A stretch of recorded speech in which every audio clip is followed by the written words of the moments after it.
కొంతకాలంగా ఉపాధి లేక కొట్టుమిట్టాడుతున్న వస్త్ర పరిశ్రమకు నేత కార్మికులకు కాస్త ఊరట కలిగింది. సిరిసిల్ల నేతన్నలకు 2 నెలల ముందే సంక్రాంతి సంబరం వచ్చింది.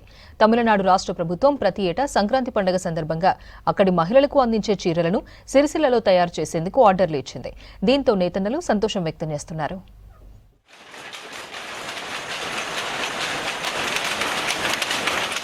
తమిళనాడులో సంక్రాంతి పండుగను వైభవంగా జరుపుకుంటారు. అక్కడి ప్రభుత్వం మహిళలకు కానుకగా చీరలను పంపిణీ చేస్తుంది. ఈ చీరలను సిరిసిల్లలో తయారు చేసేందుకు ఆర్డర్ ఇచ్చారు అధికారులు. దీంతో స్థానిక నేతన్నలకు 2 నెలల పాటు పని దొరుకుతుంది. విడతల వారీగా 30 లక్షల మీటర్ల క్లాత్ను సిరిసిల్ల నేతన్నలు ఉత్పత్తి చేయనున్నారు. ఇప్పటికే దాదాపు 2 లక్షల మీటర్ల క్లాత్ను తయారు చేసి తమిళనాడుకు పంపించారు.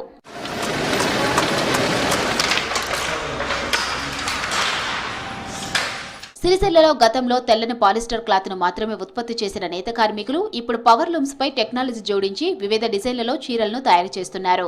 సాంచాలకు జకాడ్ దాబీలను అమర్చి కొంగు చీరల బార్డర్లో పలు రకాల రంగులు డిజైన్ల చీరలు నేసే స్థాయికి ఎదిగారు. కానీ ఒకప్పుడు పాలిస్టర్ కాటన్ ఉత్పత్తులు తయారు చేసిన సిరిసిల్ల నేతన్నలు బతుకమ్మ చీరలు వచ్చాక సిరిసిల్లలో పాలిస్టర్ కాటన్ మార్కెట్కు దూరమయ్యారు. మాకు పనులు లేక ఇబ్బందులు అవుతున్నాయి.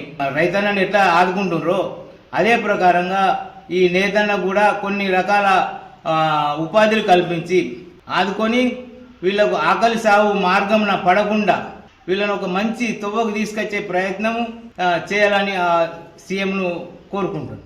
ప్రస్తుతం తమిళనాడు చీరలతో పాటు రాష్ట్ర ప్రభుత్వం ఆర్డర్ ఇచ్చిన స్కూల్ యూనిఫామ్ వస్త్రాల తయారీలో బిజీగా ఉన్నారు నేతన్నలు. రాజీవ్ విద్యా మిషన్ లో భాగంగా స్కూల్ యూనిఫామ్ల తయారీకి సిరిసిల్ల నేతన్నలకు ఆర్డర్లు ఇచ్చింది ప్రభుత్వం.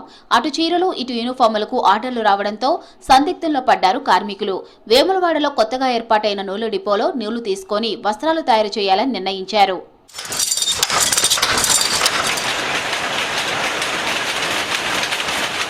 సిరిసిల్లలో సగం సాంచాలపై ఆర్వీఎం వస్త్రాలు, మరో సగం సాంచాలపై తమిళనాడు చీరల బట్టను ఉత్పత్తి చేయాలని భావిస్తున్నారు నేతన్నలు. సిరిసిల్లలో చీరల బట్ట భీములు సిద్ధంగా ఉండటంతో కొందరు ఆసాములు ఆ భీములను ఎక్కించి తమిళనాడు చీరల బట్టను ఉత్పత్తి చేస్తున్నారు. ఇక మ్యాక్స్ సంఘాలు ఉన్న సాంచాలపై ఆర్వీఎం వస్త్రాలను తయారు చేస్తున్నారు. సంవత్సరం నుండి ఇబ్బంది పడుతున్నాము. తొందరగా ఆర్డర్ ఇచ్చి మాకు ఉపాధి కల్పించాలని మేము కోరుకుంటున్నాము. యారాన్ సబ్సిడీ కూడా ఇస్తే మేము సంతోషిస్తాము. మొన్నటిదాకా పాలిస్టర్ నడిచినాయి. ఆ పాలిస్టర్ మీద వారానికి 1500 వస్తాయి. అంటే నెలకు 6000 ఉపాధి పొందుతున్నాము. తొందరగా మాకు బతుకమ్మ చీరలు ఆర్డర్ ఇచ్చి ఆదుకోవాలని కోరుకుంటున్నాము. తమిళనాడు చీరల తయారీతో 2 నెలల పాటు ఉపాధి దొరుకుతుందంటున్నారు కార్మికులు. తమకు చేతి నిండా పని కల్పించేలా ఇక్కడి రాష్ట్ర ప్రభుత్వం వస్త్రాల తయారీకి ఆర్డర్లు ఇవ్వాలని కోరుతున్నారు.